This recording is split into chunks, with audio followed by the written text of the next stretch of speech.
to screeching halt after what cops give pissed-off victims permission to do. Don't mess with Texas. FBI reports, Katrina, 4 years later fraud, corruption cases continue. FEMA issued debit cards worth $2,000 in the weeks following Katrina.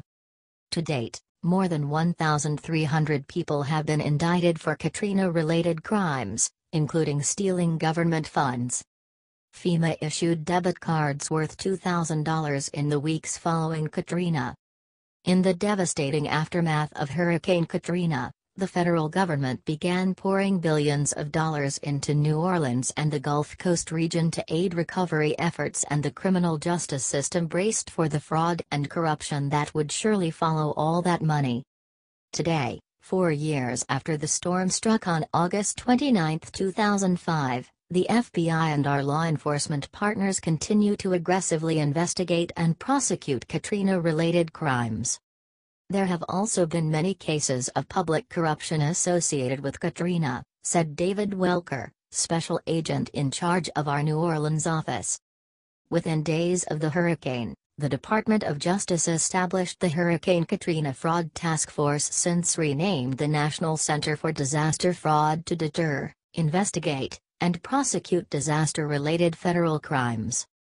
The task force comprised of federal, state, and local law enforcement agencies, as well as the United States Attorney's offices, is located in Baton Rouge, Louisiana, and it has not lacked for business.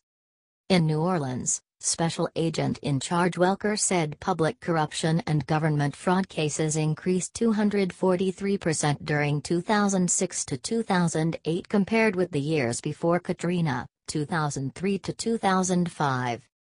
The New Orleans Violent Crime Task Force was established a year ago to target the baddest of the bad, those criminals who ride the revolving door of the criminal justice system. The task force consists of federal, state, and local law enforcement officers co-located at our New Orleans office and focuses on violent crimes including kidnapping, carjacking, armed robbery, and murder.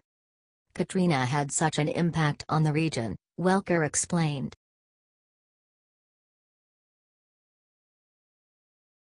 Right after Trump shut down 3 major government offices, disturbing sight found hovering above one.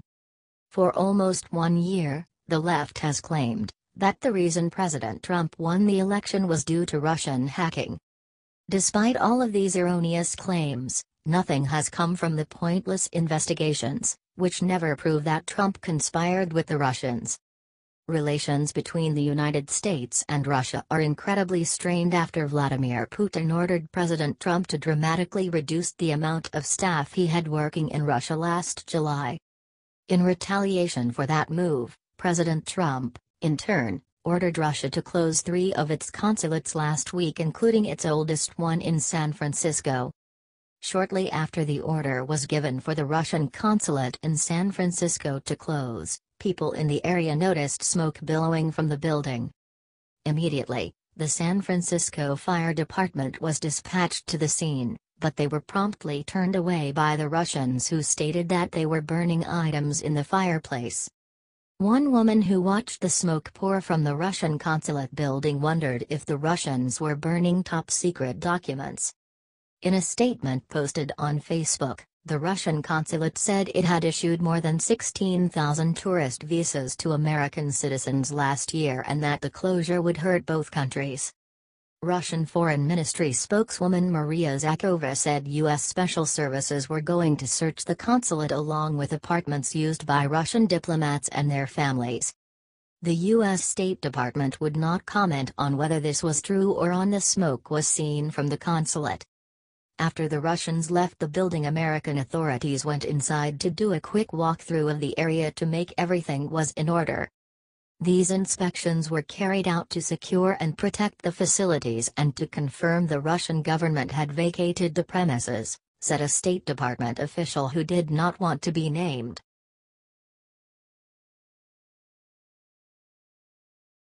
Breaking Ica and family on lockdown after what was just found right outside their home.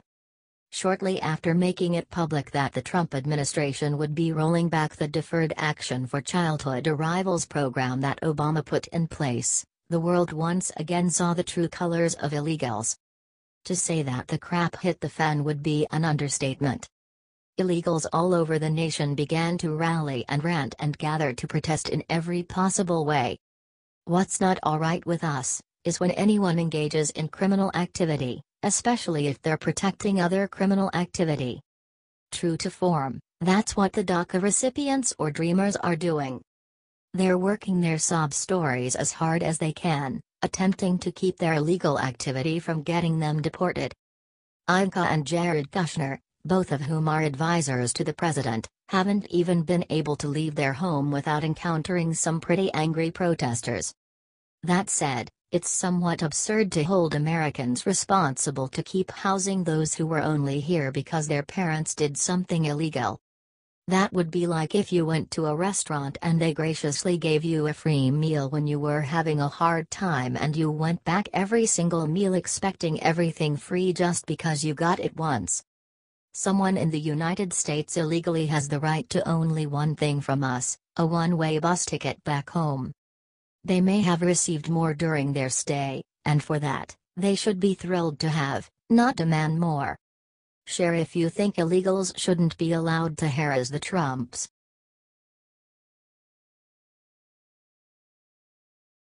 Barack suddenly showed up to say Trump can't be president anymore, tries to take over to save illegals. Barack Obama has parked himself in Washington, D.C., to keep a close eye on everything his successor does, waiting for the right opportunity to pounce and reclaim control. Obama has stepped on Trump's toes one too many times with his inability to relinquish his role as commander-in-chief. With every move that the president makes to reverse all that his predecessor put into place, Obama has become increasingly infuriated. Last week, Trump announced his plans and DACA as another step to resolve illegal immigration in the country, which Obama was a huge proponent of. Cat Stevens for Freedom Daily reported earlier today about the significance of ending the DACA program before it was found out what Obama was doing behind Trump's back. Barack Obama is coming out swinging at Donald Trump's decision to end his pro-immigration program, DACA, calling it cruel and condemning the White House for doing so, TMZ reported. What makes us American is our fidelity to a set of ideals, that all of us are created equal, Barack Obama wrote today. The Gateway pundit reports, AG Sessions slammed Obama during his news briefing Tuesday morning. At least 22 times Obama said he couldn't do executive amnesty himself. President of Judicial Watch, Tom Fitton said in a statement Tuesday that the Obama administration bypassed security background checks for DACA recipients, which of course puts Americans in danger. It's not Barack Obama's job as a failed former president to insert himself in program changes now. Congress is responsible for ensuring the welfare of American citizens. Obama is trying to block that from happening.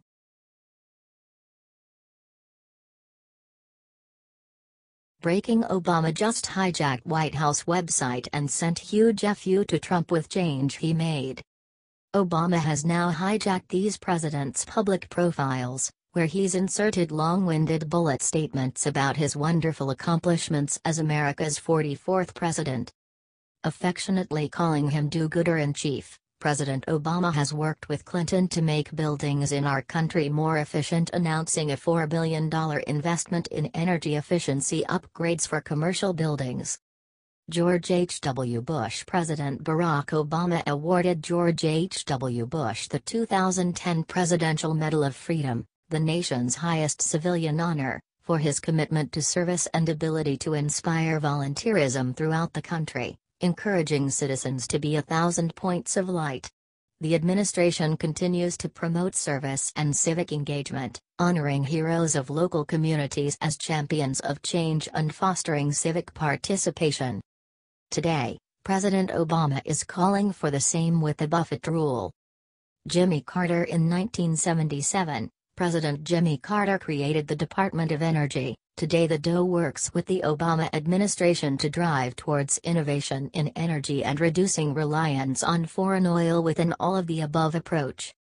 Today the PEC continues to work towards reaching President Obama's goal of doubling the nation's exports by 2014's end. President Obama's historic health care reform law, the Affordable Care Act, strengthens Medicare, offers eligible seniors a range of preventive services with no cost sharing, and provides discounts on drugs when in the coverage gap known as the donut hole. John F. Kennedy President John F. Kennedy famously suggested the American people, ask what you can do for your country. In 1961, the Peace Corps was created, facilitating service among citizens working toward peace in developing countries. In 2011, President Obama celebrated the 50th anniversary of the Peace Corps with a presidential proclamation. Today the Obama administration continues to strive toward upholding the civil rights of its citizens, repealing Don't Ask, Don't Tell, allowing people of all sexual orientations to serve openly in our armed forces. President Obama became the first president to hold virtual gatherings and town halls using Twitter, Facebook, Google, LinkedIn, etc. President Obama is committed to making sure that the VA, the second largest cabinet department, serves the needs of all veterans and provides a seamless transition from active duty to civilian life, and has directed his administration to modernize the way health care is delivered and benefits are administered for our nation's veterans. First Lady Michelle Obama and Dr. Jill Biden launched joining forces to mobilize all sectors of society to give our service members and their families the opportunities and support they have earned.